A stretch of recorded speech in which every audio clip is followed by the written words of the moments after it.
Let's crack open a beer and share some thoughts.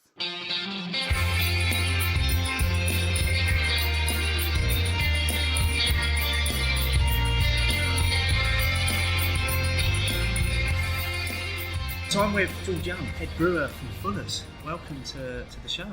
Well, thank you for coming to see us. It's been great. You've just been showing me around the brewery, which was great. It's amazing to see how much stuff you've crammed into such a small amount of space, and at the same time you're really proud of the history and heritage here. How important is that side of things to Fuller's as a brewery?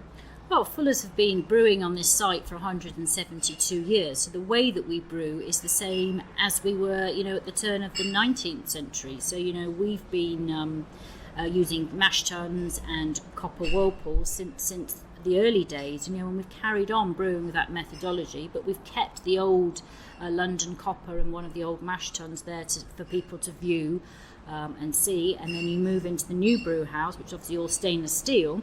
And you can see that, the process is exactly the same, with a coarse grist being formed, using the two mash tuns. We use together to party guile our beers, so the London Pride, Golden Pride and ESB. So the strong worts coming off both mash tuns go into the first copper. You carry on sparging and you collect the weaker worts in the second copper. They're obviously boiled with different proportions of hops, but the same varieties. And then the worts are proportioned, the strong worts and the weak worts, at the start of fermentation. So that method of party guiling that Fuller's did last century, we're carrying on now. So. And you were saying that you're pretty much brewing more or less all of the time in there. Oh, we give people Saturday and Sundays off. So we work 2 shifts, 4:30 in the morning till about 8:30 in the evening, and we can do 8 fermentation vessels a day, or 4 double brews a day. So that's we can make about 250,000 pints a day if we need to. Okay, and a lot of that goes out to the estate of pubs that Fuller's own, and then obviously you've got. There's bottles and cans going out. There's obviously export. 1 in 4 pints actually is exported abroad, and a whole host of independent, the free trade that we supply as well. So everything is brewed here on this 4.5 acre site in West London. One in 4 pints is going abroad. Yeah. Wow, yeah. That's quite a percentage of your. And is that just London Pride, or is that it's ESB? Other ESB well? And Porter are very popular. I mean, we started exporting back in the 70s, so we're sort of ahead of the game with other regional brewers. So we've got good established business out there. ESB obviously were very famous for that style of beer, extra special bitter. So that will go to America. Sweden and the Scandinavian countries are a huge market for us as well. So I'm right in saying it was Fuller's that actually created ESB as a style, wasn't it? You were the first brewery to actually produce that, and that's one of the beers that you're most well known for. Yes. Apart from the obvious London Pride. Yeah. I mean, I know when I go into a bar and I see ESB on, I get quite excited because it's like that's an absolute pleasure to drink that one. Yeah, it's a wonderful beer. I think it really shows the characteristics of our yeast, the orange marmalade flavours coming out. And because of the way that we mature our cask beer here at the brewery, so in tanks, ESB will be kept for an additional week maturing with its secondary fermentation to give it that extra condition. So it should be really super when it's served in the pubs. Yeah. Okay, so we're going to have a bit of a chat about you as well and your brewing history, and we'll dip in and out of the brewery, but we're going to be drinking some beers at the same time, which I'm always happy about that. So what have we got first? Well, it's a very hot day, so I thought we'd start off with some refreshing Oliver's Island, 3.8% cask beer, brewed with some orange peel in the copper, and I think that really comes through on the nose. Are you getting the orange? Just hints of it, yeah. Hints of orange coming through. The reason we used orange was to complement the Fuller's yeast that gives orange as well. We've also got some Liberty hop in here, and some Goldings, and a bit of Hallertau as well. It's a light golden ale with using some Cara Gold and a pale ale malt. You know, it's a very clean, very crisp palate there. Sort of resinous bitter orange coming through, and a dry sort of finish, but a very refreshing beer on this very hot day, don't you think? It is, yeah, and it gives a lovely soft finish to it. There's a little bit of bitterness in there, but it's, I guess, for something at 3.8%, you don't want the bitterness to shine through. So yeah, it's lovely. It's really nice. Yeah, very moorish. Now, very is moorish. this one of your? This is part of the core range. Or This is is this a yeah. seasonal? This is a permanent golden ale that we have on all year round, and you know it just gives more choice to the portfolio of beers that we produce. So, Okay, so while we're enjoying this, a little bit about you. What was your journey into to becoming head brewer for one of the nation's biggest breweries? well, I suppose it goes back to my love of beer, which started when I was at university. Actually, here just down the road in West London, I was at King's College London, and we were based just off High Street, Kensington. So I was drinking in the Dove and you know, the Windsor Castle and the Churchill Arms and places like that, and obviously developed a love of beer. I was studying biotechnology, which wasn't really floating my boat, but obviously then realised that actually biotechnology could take me into brewing, and I loved beer. So I then went up to Heriot Watt and did a master's in brewing and distilling up there, which was great fun, and learned a lot. Didn't learn how to brew, so when I finished up in Edinburgh, came back to my hometown of Bristol and worked at my local brewing company called Smiles. Started off doing some lab work. Smiles was a great little brewing company based in Colston Yard. They actually had some fantastic pubs, so were unfortunately swallowed up a few years after I left by Young's. And the brewing guys, then went on to set up Bath Ales, which I think, as we all know, has been a huge success. Yeah. But yeah, I used to dig out mash tuns and clean hop backs and do all sorts of things at Smiles. So after about a year of that, because it was really tough, it was, you know, physically very demanding. So I think I was either going to leave the industry altogether, but I managed to get myself a job at Camden BRI. Now, they're a research organisation based outside Red Hill in Surrey, and I ran the pilot brewery down there for 6 years, making a whole array of different beers. A lot of it was obviously scientific research, new barley variety, new hop variety trials, and a lot of private work for our members. A lot of new product development down there as well. So, but the time then came for me to sort of look around and get a proper brewing job, and the call or an opportunity arose here at Fuller's when Reg Jury was retiring and John was moving up to become a brewing director. So they were looking for a young brewer. So I remember my first interview very clearly. There was a queue of young brewers who had to make ourselves known to the brewing manager at the time at a brewing dinner. So I waited my turn, half cut like the rest of us, to talk to this gentleman, and obviously managed to wangle myself a second interview, and then I think a third interview before I was actually offered the position. And I joined Fuller's in April 1999, just as Reg was retiring and John was moving up. Yeah. So. And clearly you've been here ever since. On and off, actually. Oh, really? Okay. Yeah. So you're right. I was very lucky to have got my job here.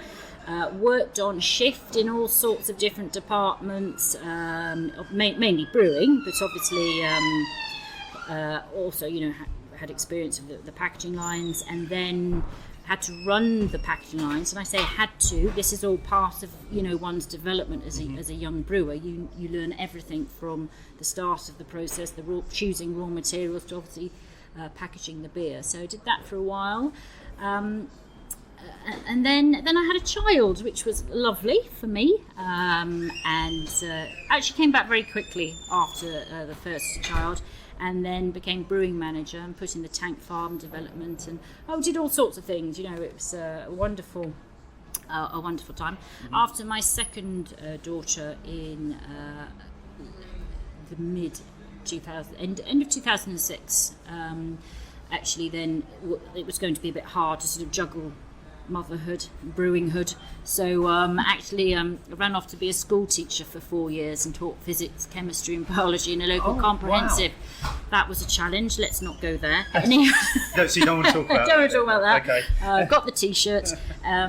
So if there's anyone listening that's thinking of going to teaching... I used to teach. Stop You're there. all right. Yeah. I'm out of the classroom. I'm back at the brewery, and I've been back since 2013. And I love my job. Making beer is what I've always wanted to do, and lucky enough to be able to still do that. So, and obviously you were recently promoted to head brewer, which from what I understand, because a few years back we did a show with John, and John was explaining the process of how one becomes the head brewer, and it's kind of almost like a succession thing, isn't it? Yeah. The previous head brewer kind of knows who they want, and then they kind of mould that person to the position. Did you know in advance that you were going to be named as head brewer, or did it come as a surprise to you? Well, to be honest, I kind of thought I'd blown my chances when I went off to be a school. Obviously, I had when I went off to be a school teacher, so I was, lucky to come back. But I don't think I really, I was always expected to work for it, and I like to think that I have worked for it, So it wasn't never a given. But I think it's about getting that experience, and I think I'm lucky to have done that at Fuller's, shift work, run the packaging lines, and I think just that makes an all-round brewer, and just build on that knowledge and that experience. Because what happens in brewing is it's when things don't quite go right, that's when you come into your own about having to problem solve and put things right, and also obviously making new beers. There's so much going on in the beer world now, which is great, and you have to look at how could I do that in my brewery and ask those questions and push the boundaries, and I think there's also a Fuller's person as well, who's obviously understands and appreciates the family, and is dedicated and sort of gets that side of the business as well. So in terms of just picking up on something you mentioned there about new beers and kind of keeping up with modern trends, does that fall upon your shoulders to constantly be the one that's innovating and saying we need to try this, we need to try that, or is it something that's kind of designed by committee, or how does product development happen at Fuller's? In the past we have had a bit of committee, which I think John and I have never been particularly happy about, and that might be perhaps one of the reasons that one of the factors why perhaps I didn't come back after my second child, but I think, we have a strong team of brewers now, young brewers who we're developing, and to bring them on, for me, it's about, getting everyone to develop new beers. We've done 8 new beers this year. I can't take credit for all of them, but we've worked as a team to produce them, but the ideas of those recipes have come from the other brewers as well. And I think if you don't give brewers that opportunity, especially in a place like Fuller's, then everyone wants to create new beers. That's the sort of the glamorous part of the job. The unglamorous part is, scrubbing the taps and the tanks and the handles and things, So, that's important for everyone to be involved in that.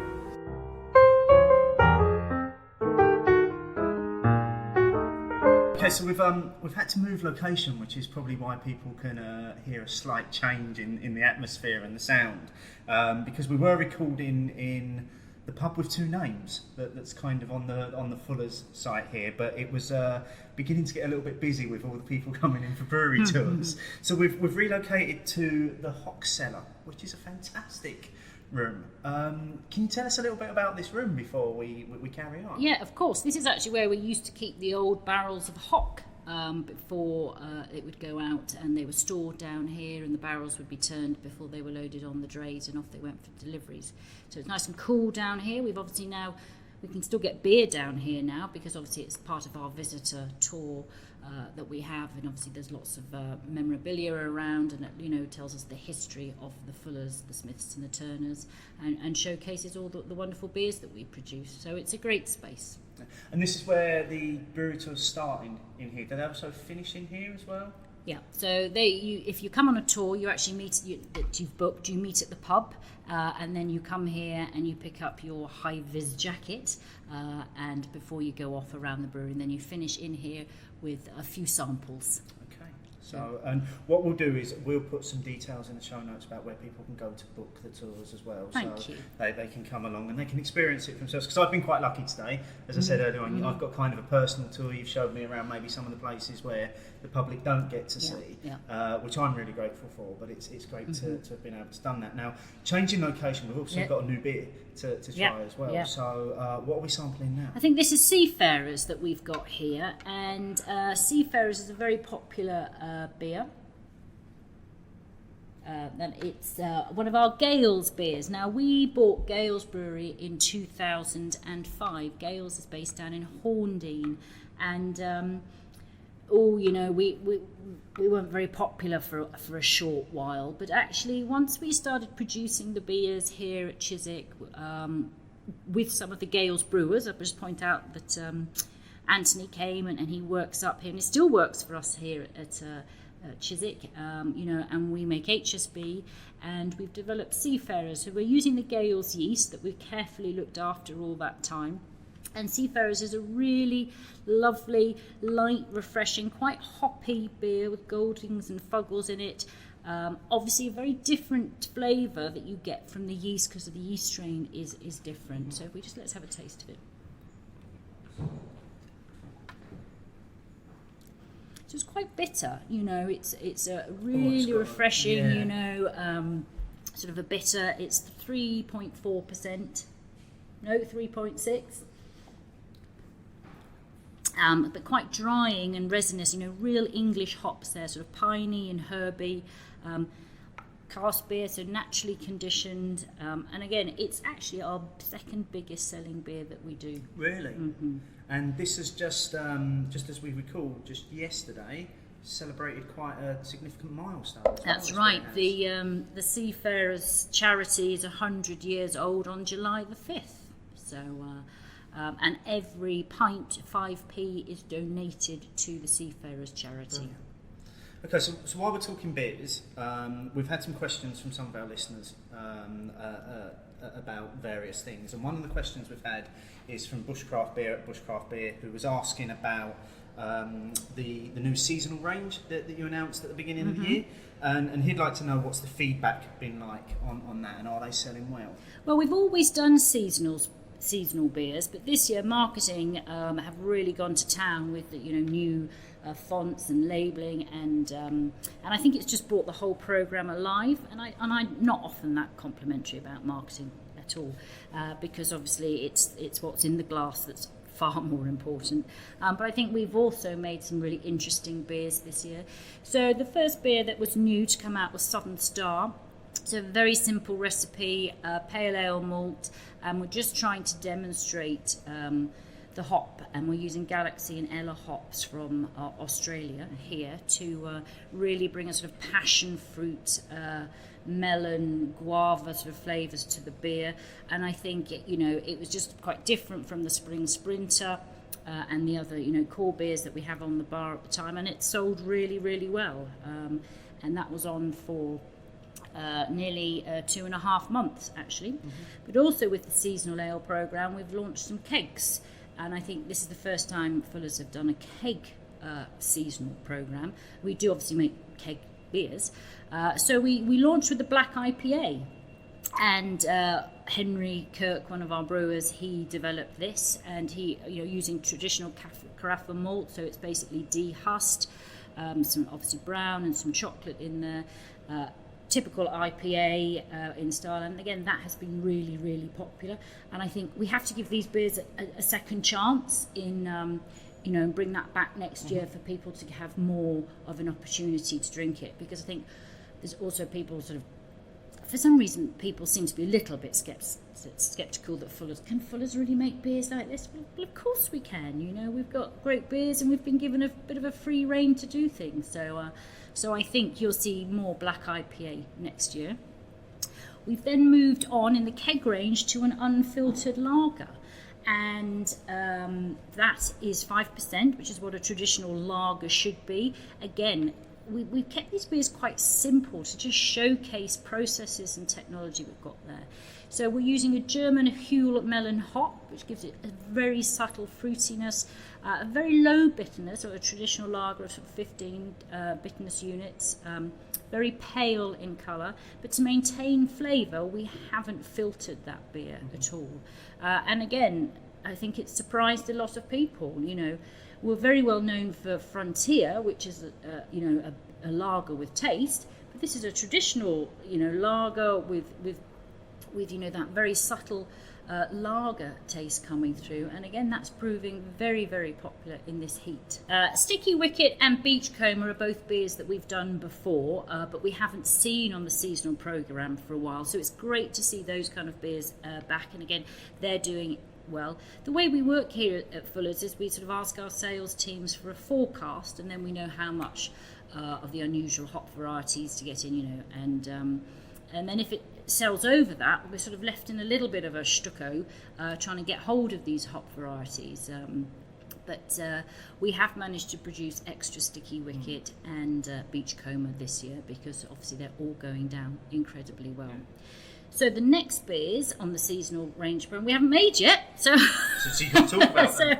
So we sort of, which often happens with brewers, we have to develop the marketing, we have to do tasting notes, and although we might be developing a damson porter, we know what we're going to be using. So obviously damsons, and brown and chocolate malts, but how that combination goes, so it might be that we need to sweeten the damsons. We're not sure yet until we've actually brewed it. Because you've just been around the brewery, our smallest batch size is 160 barrels at the moment. So there's none of that pilot kit stuff here where your brewers can play around with? Not yet, but next Easter I'm hoping to be able to start playing around with a sort of a lovely state-of-the-art pilot brewery, designing that at the moment. Okay. So that's going to be really, really exciting. And obviously that will be here at Chiswick for us to play with. Really? There's more space here that you haven't yet uncovered? We have to move things. So these kind of projects are never easy. Yeah. Anyway, let's go back to the... I bet your architects love you when you come knocking on the door and saying, we'd just like to put this in. Yes, or you have to move departments and people. So I'm not very popular at the moment, but... I know where the pilot brewery is going. Yeah. So, American Fall will be the same grist as Southern Star, but we will just change the hop varieties. American Fall, as its name implies, will be using American hops rather than the Galaxy and Ella that we did in the Southern Star. And then Hollybush, that will be a new beer. So will the Espresso Stout, and so will the Table Beer. We have done some trials of the Table Beer, which will be a 2% ale. It's very hard making low alcohol beers because you lose that whole middle range of flavour notes by adjusting your fermentation. But we'll give it a go. Both of those last two are going to be keg beers. They'll both be keg beers, Table Beer and Espresso Stout. Yeah. Okay, so that's quite a range that you're going for this year alongside the core range. Yeah.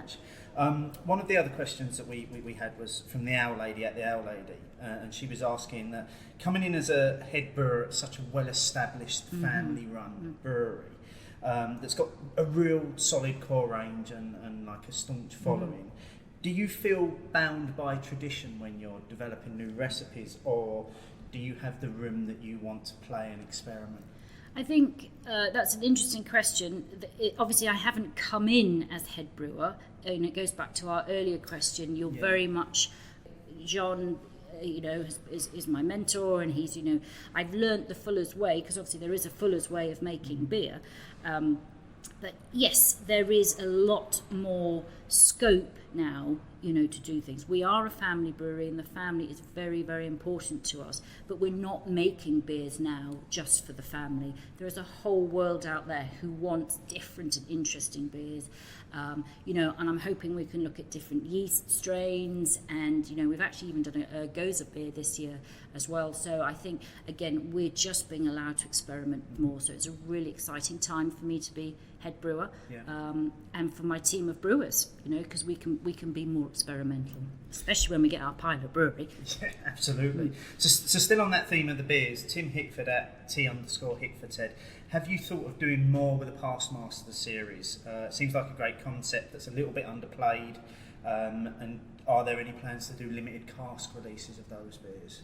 Well, the thing is, if you go back in the old brewing books, and we did show you one as we were going round, actually the beers were very samey. It was XXB, Burton Extra, Burton Old, and there isn't the variety in the brewing books back then as there are now. Mm-hmm. So we do some cask beers when we do the Brewers Reserve, when we do the Past Masters range, and they will go to special events, the odd beer festival that we'll support with those, but they're all made by hand, so it's only a small, we probably only make 20 or 30 casks, because again, the pint measure isn't necessarily the right way to be drinking those beers. It's nice to share a bottle, and some Past Masters have been really popular, and people would like us to do those ones again. So we've got our thinking caps on again about what the next Past Master should be, but it's at the moment we're sort of looking forward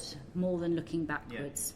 And what about the Brewers Reserve? Is that something that we're going to see? Is that coming back again in the future? I think it's very hard with Brewers Reserve, with customs and things like that, and we've always we don't want to go and buy new barrels. We'd like there to be a story there, so we will look at Brewers Reserve again in a few years. Well, obviously it takes a few years to actually mature the beer, so yeah.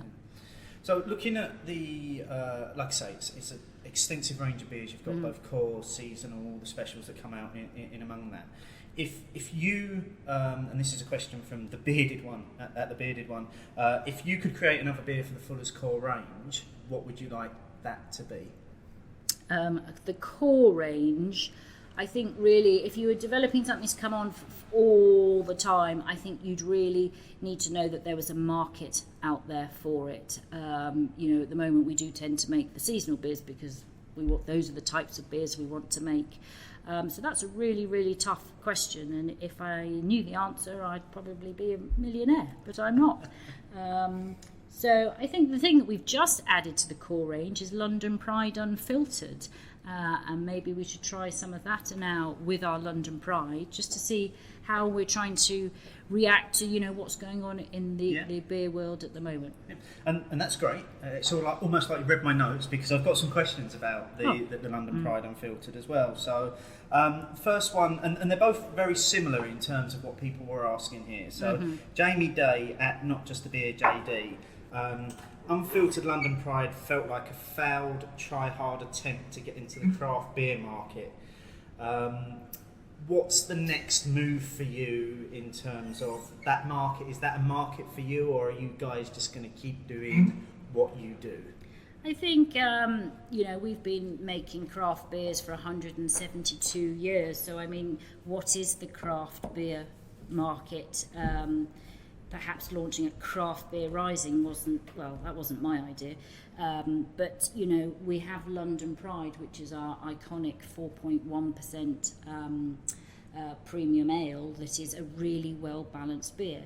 So when we put London Pride in bottle or can, we produce it at 4.7%, because to put beer in bottles and cans, you have to process it. And that processing, mainly filtration, whether that's pasteurisation or sterile filtration that we now do, removes flavour. So we've always wanted to keep the quality of the beer and the taste. So to do that, we've compensated by putting more materials in at the beginning, more hops, more malt, more yeast, so that you're getting a fullered flavoured version of London Pride. So actually there isn't a keg or we did some promotional cans of London Pride at 4.1%. So going back to the question, are we trying to get into the craft market? We are the craft market, you know. So. Well, yeah, I mean, that's a discussion for another podcast absolutely. in terms of what that actually means. The other question again, and it was along a similar line. So again, this was from the Owl Lady. Interested to know what the thinking was behind the Unfiltered Pride, instead of just releasing a brand new unfiltered beer, because what she was saying was that it's a different version of many people's go-to beer. You know, London Pride is your iconic brand, isn't it? It's the one that when tourists are in town, they want to drink that beer, and then you produce a new version of it. Yeah. Was there ever any thought that you might damage the core brand? I don't think so. I think the marketing department, obviously, you know, brewers spend a lot of time out in the market, is that, you know, people want fizzier, they want colder beers. As I explained, you know, London Pride that we do in bottle and cans is a very different beer. So actually this was the first time to do something with London Pride. All the answers to the research are very much about, actually, we think you should do things with London Pride. So again, it's about having the permission to do this. So that's why we've done it with London Pride rather than launching something new. And we're seeing basically incremental rise in the London Pride, not a decrease, because obviously people are coming in, they're trying the Unfiltered and also trying the London Pride. You know, and I think that's great for us. You know, it would have been a lot harder to try and do completely new beer and try and explain what it was. And because we know that London Pride is one of our best beers, you know, it's our biggest selling beer. It's an iconic beer. We've been making it since the 60s, and it's such a great tasting, well balanced beer that actually it's hard to improve it or change it.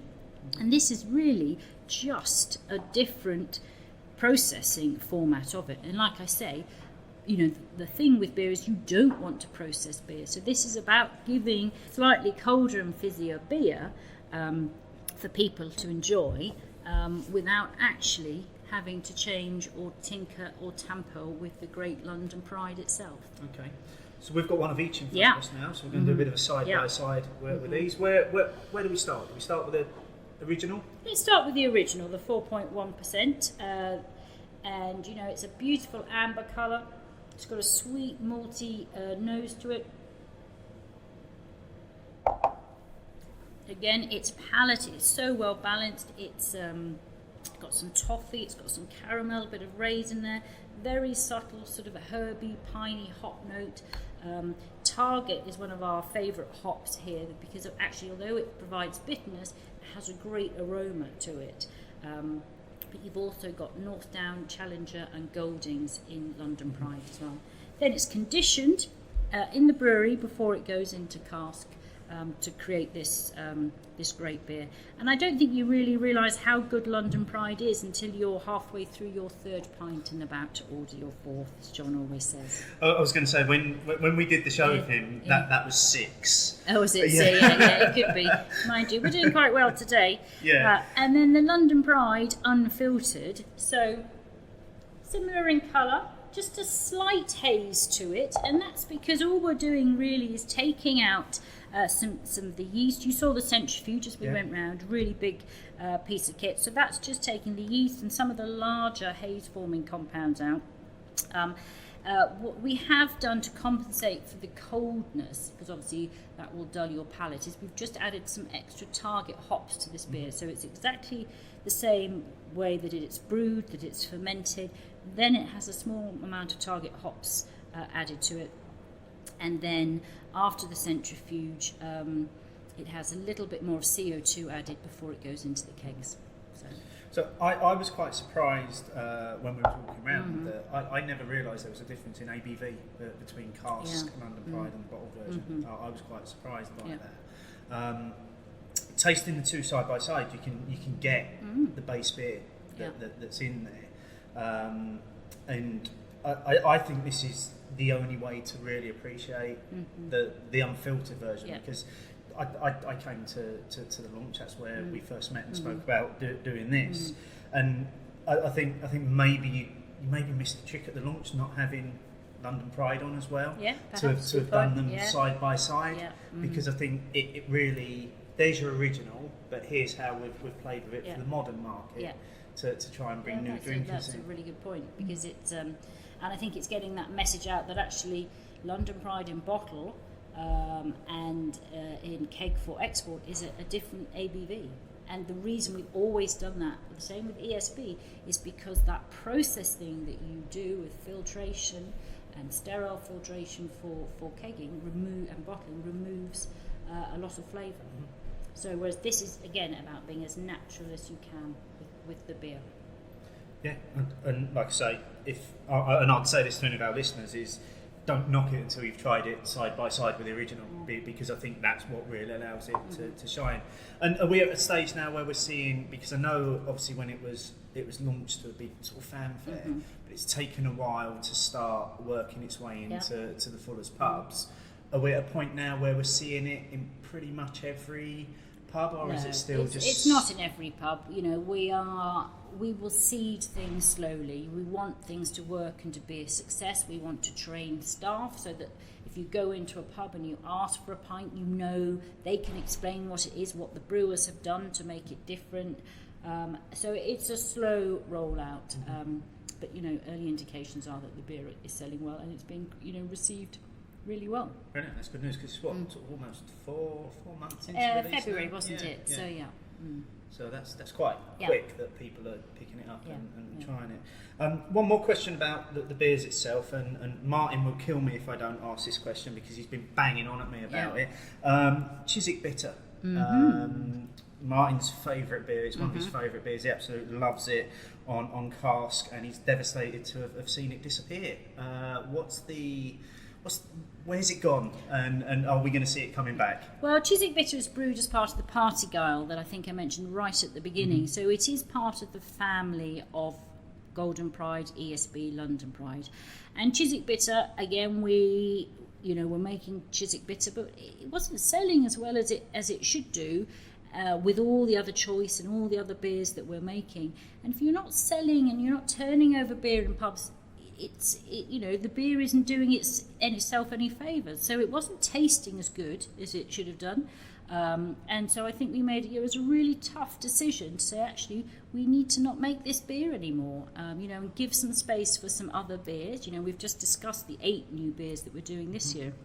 The good news is that we will do it occasionally for special occasions and special brews. So you will be seeing this beer at GBBF this year and in a few other local beer festivals. I'm sure Martin will be very happy to hear that. It will enable him to track it down. So just a couple more questions from our listeners. So Paul at UNRCD. What of the newer generation of breweries do you respect the most, and are there things going on in the industry that you'd like to bring to Fuller's and try here? Oh gosh, there's so much going on, and I respect lots and lots of them, I think, and I like to think we're good friends with them as well. I think, Lost and Grounded, Wiper and True, more if I think about our friends in Bristol. Up in Manchester, you've got Cloudwater and Marble, and, huge respect and time, for those guys. Thornbridge, in London, there's so many. I think 4 Pure, it's great to see people doing different things, and it's wonderful that we have so many friends out there who also respect what we're doing.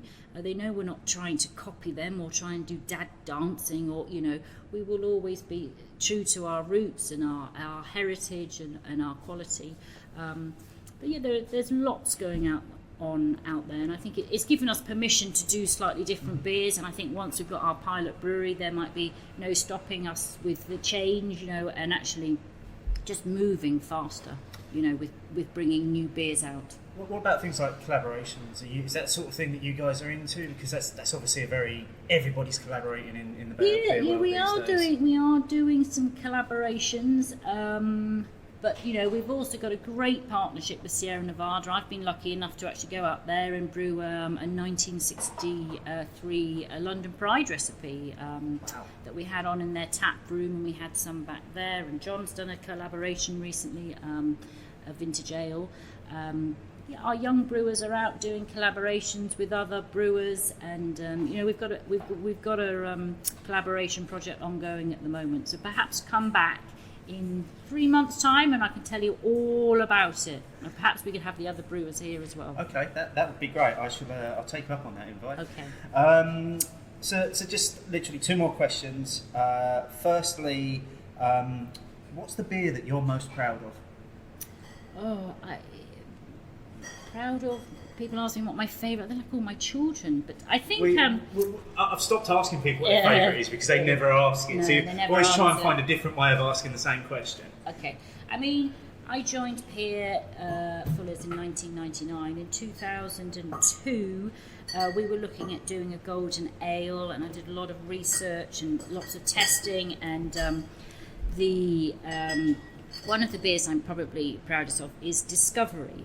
And that's mainly because everyone was beginning to use American hops, and people were using Cascade, sort of quite a grapefruity citrus flavour.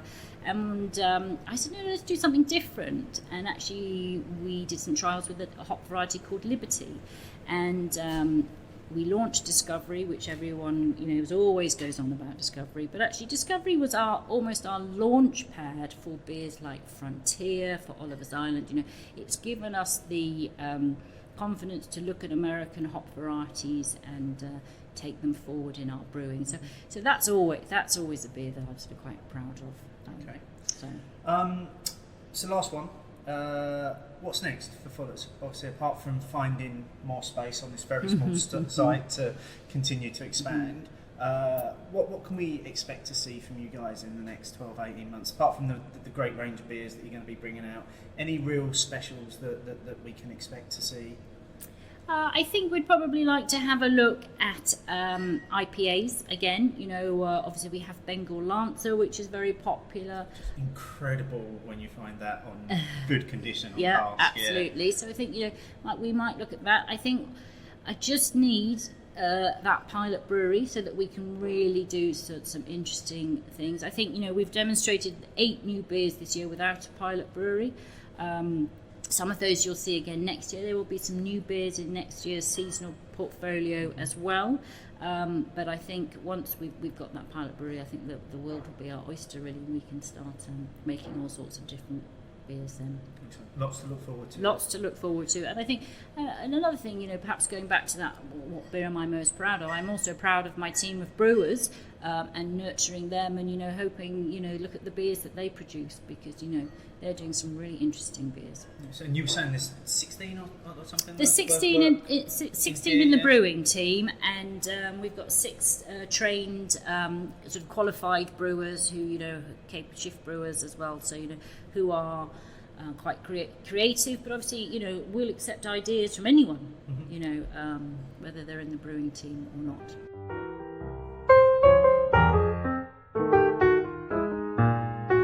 We've moved again because we still keep getting moved around by the public tours, which is fine because obviously that's part of your business. It is, yeah. And we're now in a rather exclusive little area that generally the public don't get to see. So do you want to tell us where we are now? Yeah, we're now sitting in the cage. Now this was literally a cage. It was locked up because up until 92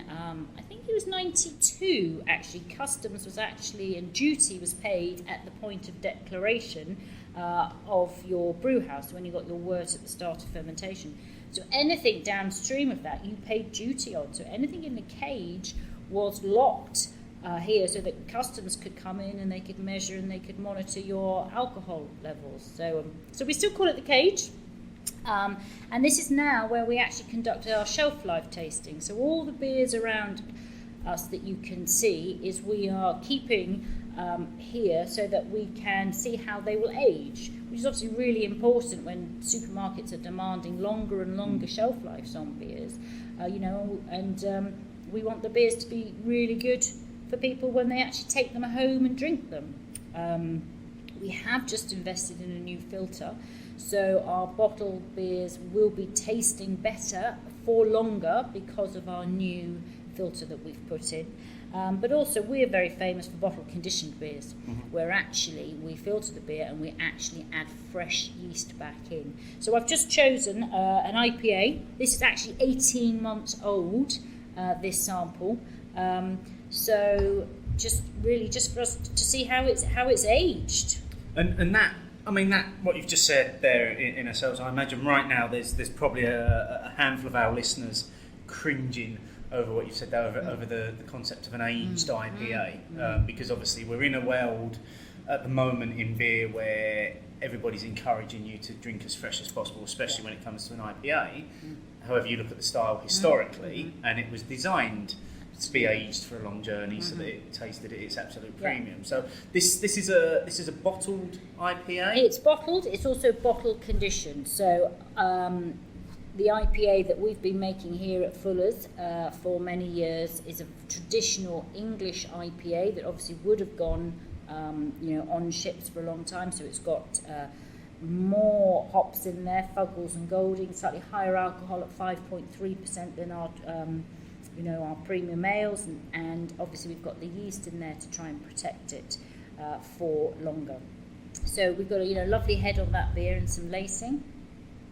It's got a lovely nose on it. It's got a gorgeous nose, very floral, but orangey. Yeah, I'm getting big citrus hits. I mentioned that about the whole drink fresh thing, but if you didn't know and somebody put that in a glass for you, you'd think the aroma on that was from a fresh IPA. Yeah, and then when you taste it again, you're getting the orange character from the Fuller's yeast.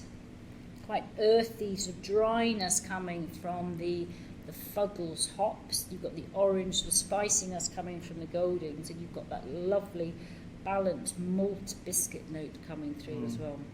It's the thing that gets me is the dryness. That comes through straight away. It's there, and it's like it sucks you back in for more. Actually. Yeah. I mean, don't get me wrong. You're absolutely right, and we advocate it as well that beer should be drunk as fresh as possible. But we're quite conscious, like you say, this style was not designed to be drunk fresh. It was designed to withstand a long journey. And I think the other beers that we do, like Wild River, which is a North Atlantic IPA, it has definitely big citrus American hop in there, 55 bitterness units, and I think you do want to be drinking Wild River nut as fresh as you can. But I think the bottle conditioned beers that Fuller's quite famous for, obviously our range of vintage ales that we've been doing since 1997 only just get better with time. I think you drink that beer after 10 years and you are having such a different experience than if you were drinking it as we are now at 18 months old. So this is a bottled version or a bottle of IPA. Bengal Lancer is our cask IPA, and I think the story goes it was named after a curry house. Really? Yeah, but it fits obviously very, very nicely with the story of IPAs, and it's the same recipe as obviously the bottle, just slightly lower ABV at 5%. Okay, and that's obviously available. That's a seasonal, isn't it? So on cask. Yeah. January, February time, is it for that? I don't think it's this year though, because obviously again it's about having space for all these new beers. But it's up our sleeve, and it's always going to be it'll be around and about. Yeah, and it's always going to appear. So in terms of, as I say, we're sat in a room where behind me on the shelves there are many bottles going back, and this is just literally for you to be able to come back and to quality control what your beers taste like after some shelf life. Absolutely. So 12 o'clock on a Tuesday, there will be a gaggle of brewers in here, and we will be tasting beers that are 6 months and 12 months old, and confirming that they are standing up to that treatment out in the supermarkets. And obviously, as we've just put in new filtration, it's really great to see how these tastings are getting much better. It never used to be a particularly pleasant time of the week to drink year-old beer if it wasn't bottle conditioned. Not bad, but it's definitely much, much better. Okay. But if you have beer at home under the stairs, I probably would, not drink it if it's out of date. Apart from It's not going to do anything else. apart from It's the just vintage not, ale, which apart from the is vintage, unlikely if to it's go out bottle of conditioned, it's very, very different. Yeah, But if it's, yeah. So Tuesdays for you is all about quality control, and it's just making sure that the beers are surviving that shelf life that they've been given. every day is about quality control. We will taste our beers every day. We have a laboratory information system where every result gets put on a computer, so I can see the quality parameters of every single batch of beer, and we monitor trends. You know, a brewer's job is to make sure that the batch to batch variations have been reduced. So we're always having to change our recipes because we're dealing with natural raw materials coming in. And so every day is about quality. Yeah. Tuesday is just about old shelf Yeah. life quality. And when we were walking around the brewery earlier, you were saying that the beers, your brewers are trying those every 4 hours from the FVs? Yeah, for monitoring the fermentations, the brewers take a sample every 4 hours, and that result of the gravity is how we control the fermentation to give us the quality. Because obviously the yeast is doing the work in the fermentation, but the brewers need to control the rate that yeast operates at, and that's by controlling the temperature. And that only comes by measuring and then making choices. So Yeah. it's not a push button brewery here at Fuller's. We have got a fairly sophisticated automation system, but it requires the brewers to tell it what to do and what decisions to make. So yeah, it does. You are still heavily reliant on that tradition of actual physical humans doing stuff to make the. They have the beer skills happen. and the knowledge. The technology just helps them Yeah. to achieve that quality and that consistency. Okay, well, I think we've probably come to the end of it there. And even though we're not going to get disturbed in this room, and I could quite happily sit in here all day trying... All those vintage ales. Especially all those samples that I've seen in the room next door of all of the vintage ales. I would quite happily sit in here all day trying those with you, but I know that you've got to get back to an actual job, and you've got quite a big event tomorrow that you need to get ready for. We're really appreciative of you giving up your time for us today. Thank you very much. It's been very insightful. It's been great having a look around the brewery as well. Yes, we've had to move around a little bit because of the tours, but as I say, that's where you make your money from. And if people are interested in those tours, again, there's going to be a link in the show notes. People can just click on that, and I take it it's book in advance online, although they are very popular, I understand, but especially on the weekend ones, maybe a 3-4 month wait if you want to come and have a look around. George, thank you very much. I wish you all the best for the future here. Cheers. Cheers, thank you. Great to see you.